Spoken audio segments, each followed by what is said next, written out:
For the next example, we're going to use an overhook rather than an underhook. One of the problems when you go overhook, you're not as much under your opponent. So a base movement that we need to develop is to be able to drive off this foot.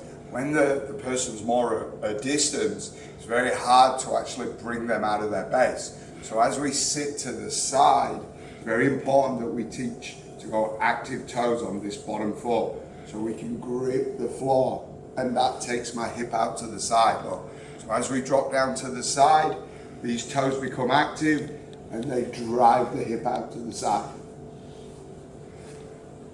So this time it's very hard, on this one it's hard to get the underhook. What's happening is they're getting the underhook instead. So they're swinging side, so they're a lot lower down, so now my head's over the top. I'm still going to grab behind the arm and pull it in tight, but like I said before, now I've got to be active with this toe. So I'm going to drop down on my side and now I go active with this toe.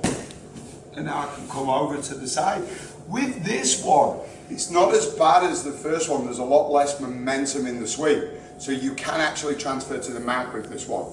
So with this one here, when we're in this position, and we've got the overhook, and we push to the side, because there's so much less momentum, it's much easier to go to the mount.